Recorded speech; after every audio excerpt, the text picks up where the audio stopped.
World leaders, including President Yoon Suk-yeol, are traveling to Peru this week to attend the APEC summit, during which attendees will reaffirm commitment to collaboration with broader focus on resilience and sustainable growth.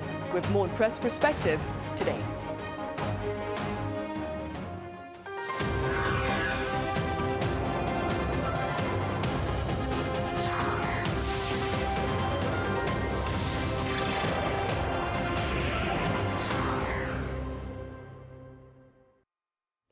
Hello and welcome. It's Monday, November 11th here in South Korea. I'm Min Sunhee and you're watching Press Perspective, our daily panel session with members of the press as well as pundits on issues affecting Korea and its partners. Now today we address the 2024 APEC summit in Peru this week following news of a second Trump administration in the US last week. For this I have Steven Borowiec for Japanese weekly news magazine Nikkei Asia. Steven, it's great to have you here. Nice to be here, thanks. Right, Steven. I also have Professor Choi Hyun Jin at Kyung Hee University live on the line. Professor Choi, it's good to have you with us. Thank you for having me. Right, Steven, we'll start here in the studio. Let's begin with some basic information about this year's APEC summit in Peru, including its agenda and attendees, of course. Well, the attendees, I think, will be leaders from across the Asia-Pacific region. And when you look at the agenda, like if I could summarize it in my own words, it seems like the kind of overriding objective is how do we get more people in more parts of the world benefiting from the kind of modern economy. And so the agenda talks a lot about what you alluded to as inclusive and interconnected growth, and parts of that is digitalization, which is the idea of getting people from, these are parts of the world, talking about parts of the world where a lot of the economy is still informal, meaning that these are unofficially, wages are paid on a kind of unofficial basis, and a lot of this money is not taxed. It's circulating throughout the economy, and it's how a lot of people derive their living, but it's kind of officially off the grid. So digital platforms and digital technology presents a great bunch of methods for getting this to be all kind of brought into the formal or the official economy. When I was in India last year, I saw a lot of evidence for this. I even went into slum areas in New Delhi and saw that people were buying groceries and people were shopping at their local stores using a kind of official government-led payment system, like using their phones and connecting to this. And so this is like just one example of how technology can bring the informal economy online.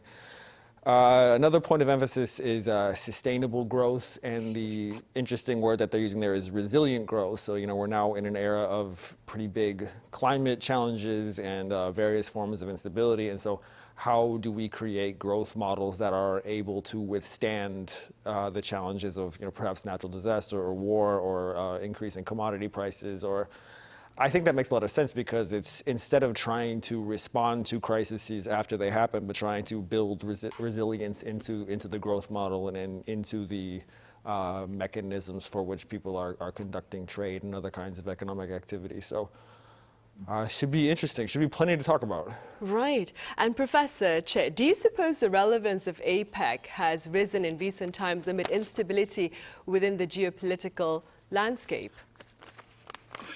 I think the APEC has recently become more important due to global instability, including wars in Ukraine and also Middle East, and as well as the rising competition between the United States and China.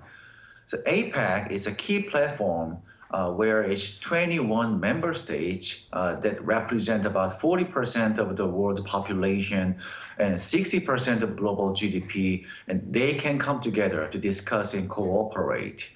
Then APEC's main goals are to support open trade, sustainable development, and economic cooperation. And I believe these goals are especially valuable during times of global tensions like today, because APEC helps to reduce the negative impact of global conflicts on regional economic stability.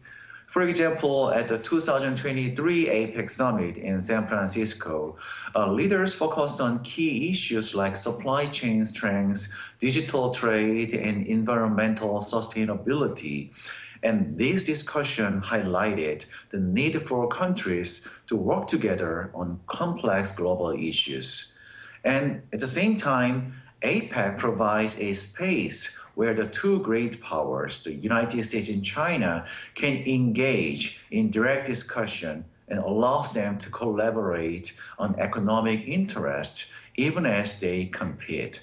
So at this summit, both countries, US and China, joined in discussion on clean energy, and this shows that the cooperation between the two great powers on shared goals is possible. So therefore, I believe that APEC has become a critical platform for dialogue and cooperation, especially in these times of global conflict and instability.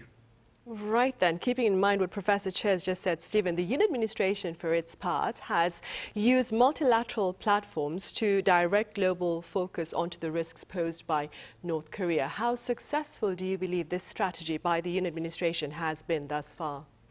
It's an interesting question, and I guess it depends on what you mean by successful. I would say the messaging has been successful in the sense that it's been very clear and it's been very consistent. Throughout Yoon's term, he has really emphasize the risk that North Korea poses not only to the outside world in the form of its weapons developments, but also to its own people. He's talked a lot more about North Korean human rights than some previous South Korean governments.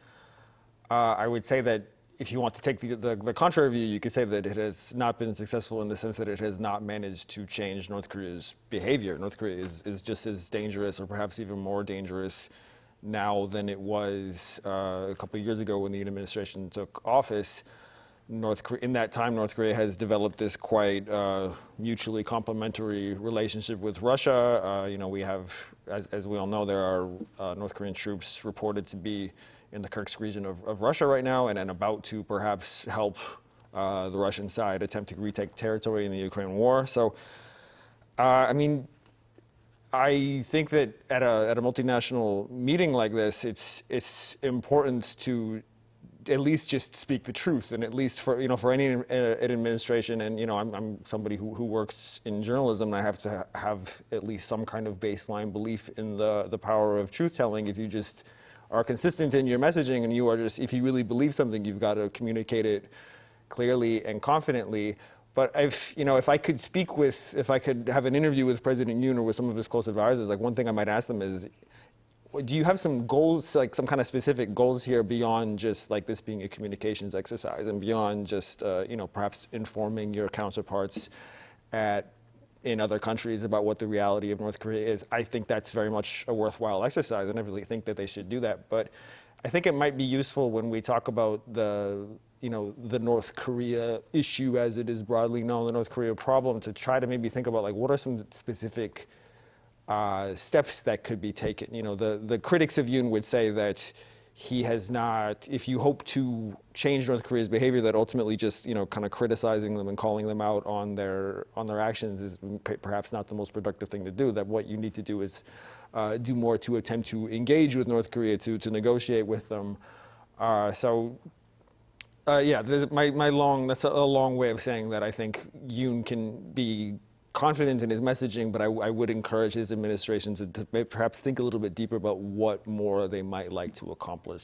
Right, through engagement with North Korea then. Professor Choi, what do you believe is the fate of multilateral platforms like APEC under a second Trump administration? Yes, we need to prepare for the second term of Donald Trump. And I think that the Donald Trump next administration could pose several challenges for multilateral groups like APEC. The Trump's America First policy that tends to favor one-on-one deals rather than group agreements. So this means that the US might be less involved in APEC, as Trump may prefer negotiating directly with individual states instead of working through a regional group. And secondly, the Trump has been skeptical about big international agreements like NATO and also the Paris Climate Agreement. That means he might decide to reduce the US role in APEC, or even step back if he thinks it doesn't directly benefit American interests. So if the US stays in APEC, Trump might push hard for trade deals that benefit the United States. which could create some tensions within APEC, as this goes against APEC's usual approach based on consensus and cooperation. And there could also be increased tension between the US and China within APEC. Since both countries are part of APEC, Trump's tough stance on China might make discussion harder and could even divide the group as other members of APEC try to manage this rivalry between the two great powers. And lastly, the Trump administration might not focus on climate goals, which are very important to APEC's mission. And this could slow down APEC's progress on sustainability unless other member states take the lead. So in general, under second Trump term, the APEC could face some challenges like reduced US participation, more focus on trade balances, and possible tensions over climate goals, as well as US-China rivalry. Right, some valid concerns that are shared by other pundits as well, of course. Stephen, moving forward, there is speculation about a possible summit between President Yoon Suk-yeol and his Chinese counterpart Xi Jinping on the sidelines of the APEC summit in Peru. What issues might top their agenda should this summit take place? I thought it was really interesting that China recently allowed visa-free travel for South Korean nationals for, I think it's 15 days. And typically when a country extends more lenient visa policies to another country, it's a sign that they are trying to, kind of ingratiate themselves. They're trying to appear cooperative. And so that could be a kind of a good omen going into the APEC summit. I mean, South Korea and China really they always have tons to discuss. They have such important ties in such a wide variety of areas. They both right now also have kind of slowing economies. I just saw on Arirang earlier today indications that South Korea's exports might be slowing. And so South Korea, over the past couple of quarters, there's been negative growth and then very, very modest growth in the most recent quarter. So if South Korea is going to have an economic recovery that everybody here wants, that's going to some probably pretty significant extent require strong demand from China. The Xi administration, of course, has a lot of different priorities in how they wish to manage their trade relationship with Korea in terms of if they're going to allow unfettered exports of key materials to South Korea, and then there's a whole element of competition when it gets to the high-tech side of things. China would love to be able to produce the kinds of high-end semiconductors that it relies on South Korea for. So there's definitely plenty to discuss, but I wonder if what's happening now, if perhaps with North Korea, quite openly developing more ties with Russia, if perhaps China wishes to, kind of as a quid pro quo, kind of in response, demonstrate that it has a lot of room to boost its influence in South Korea and boost its ties with South Korea. And so the timing might be right for the two sides to come together. I mean, Yoon has had some, before he became president and while he's been in office, he's had some kind of, not always pleasant things to say about China and its potential influence over South Korea. But I think going into the APEC summit, the two sides, the time is ripe for the two sides to sit down and to see where they can benefit each other, which is specifically economically, which is the whole purpose of the APEC summit. So it seems like the pieces fit for a summit of this kind between Yoon and Xi. Staying with that, Stephen, do you suppose a second Trump administration with its tough trade policies would perhaps encourage countries here in East Asia to cooperate? That's a big question. This is something I've been thinking a lot. I mean, since last week, my colleagues in Nikkei Asia and I have been deep diving on all these different areas of what a second Trump administration might mean. We've had stories about trade and stories about defense and all the rest. I mean, it's a bit early to say. I mean, Trump is not going to take office until January. And the big question hanging over this interim period that we, of course, cannot answer yet is just to what extent is Trump going to follow through on what he says he's going to do. Specifically, the one that I'm most curious about is when it comes to tariffs, and that's probably the one that's most relevant for East Asia. I think he said that he wants a 20% tariff on all imports and then a 60% tariff on imports from China. I'd love to find at least one economist who thinks that that's a good idea, because I mean, a lot of American manufacturers and American consumers rely on imports from China, and like what's going to happen to the US economy if all of a sudden all of those things are 60% more expensive, and you know, what does that mean for US manufacturers? What does that mean for American households? To answer your question about whether this can spur East Asian cooperation, I mean, I'd like to think that countries in this part of the world already have plenty of incentive to work together, and that, you know, APEC provides a forum for that, and other kind of regional gatherings provide a forum for that. One thing we could see is that if Washington does undertake some kind of drastic measure like this, if the major economies in this part of the world then come to feel as though they have something new in common, and that they have a kind of common challenge that it therefore makes sense for them to tackle together. So I've got my popcorn and I've got my pen and notebook, and I'm keen to see what happens. Right, as are a lot of pundits in this part of the world, of course. Professor Choi, I'd like to touch upon a subject that Steven brought up earlier. South Korea has been included in China's visa-free policy. Are we looking at a boost in bilateral ties going forward? Yes, China's recent decision to give South Koreans visa-free visits for up to 15 days is a very important step for the two countries' relation. This visa-free policy is expected to increase the travel between South Korea and China, and helping people from both countries connect and understand each other better. And the policy could also boost tourism and business, which would benefit the travel and hospitality industries in both countries. And the travel industry expects higher demand, especially from young South Korean people who want to visit China. So this move may show that China wants to improve its relationship with South Korea, especially during a time of regional and global tensions like today. And some experts see this as a step to strengthen ties with South Korea before upcoming international events like this year's APEC and also G20, and also next year's APEC summit in South Korea. But there are also a few things to consider as well. The first, South Korea has not announced a similar visa-free policy for Chinese citizens yet. So if they do, it could further strengthen the relationship with China. And secondly, while the visa-free policy is a very positive step, it will be important for both countries to continue working together on diplomacy, trade, and also cultural exchanges to keep building a strong relationship.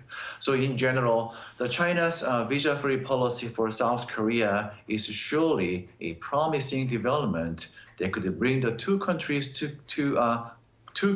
closer together.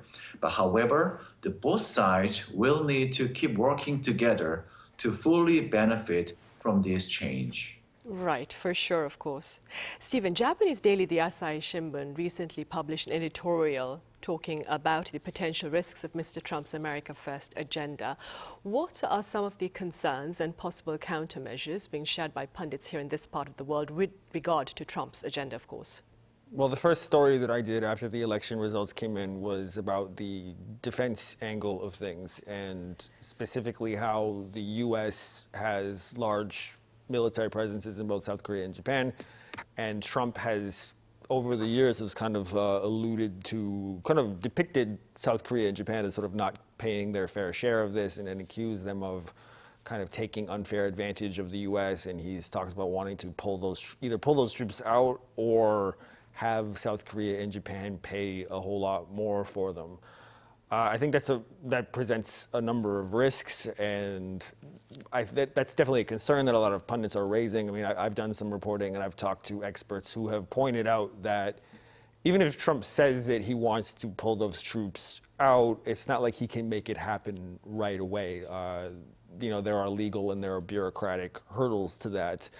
You know, the U.S. and South Korea have a a legal agreement that I think is in effect for about the next 5 years when it comes to how that relationship plays out, how they finance it, the kind of terms of engagement. So that is longer than Trump's 4-year term. So just because, I think we need to be careful that, like, just because a politician like Trump says that he wants to do something, there are still a number of guardrails in the American system domestically and in the nature of foreign affairs and the nature of how the U.S. interacts with countries like China and Japan. So I think we need to take some of what Trump has said on the campaign trail with a bit of a grain of salt for now. There's also an interesting angle in that Trump is going, when he takes office, his big priority when it comes to Asia is going to be containing China. And I had one expert tell me that once he sets about attempting to do that, he's going to quickly learn that he needs South Korea and Japan's assistance for that. The U.S. cannot simply do that alone. And when it comes to presenting a security, a defense counter to China, U.S. troops in South Korea and Japan are an essential part of that. So he's probably not, when he looks at the bigger picture of what he's trying to accomplish in Asia, he's probably going to come to see the alliances with South Korea and Japan as helpful towards achieving his bigger goals. And I think he will most likely tone down that kind of rhetoric after he's taken office. It was useful in the lead up to the presidency, but like he's won the popular vote. He's won the presidency. So now that he's going to be dealing directly with his counterparts in other countries, I expect a kind of toning down. Right. Well, Mr. Trump, Professor Choi, has spoken about meeting with President Yoon Suk-yeol in the near future. That being said, what issues might be at the top of their agenda? The major issue might be the defense cost-sharing agreement, as just noted by Steven. Trump may want to renegotiate this agreement, asking South Korea to pay more. And in fact, during presidential rally, Donald Trump, asked for 10 times more money than we have agreed with President Biden. So, this Trump's push for increased payment could lead to big discussion on this issue. And the next topic will be North Korea. So another U.S.-North Korea summit might happen during Trump's term. And many Korean people and I really hope Donald Trump reaffirms his commitment to the denuclearization of the Korean Peninsula without recognizing North Korea as a nuclear state.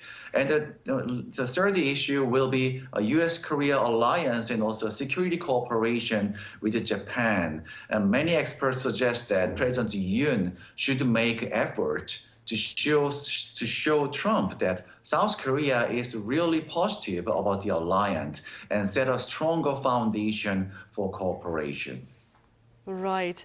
All right, Professor Choi, thank you so much for your time and your thoughts today. And Steven, here in the studio, thank you very much for your insights. Thank you.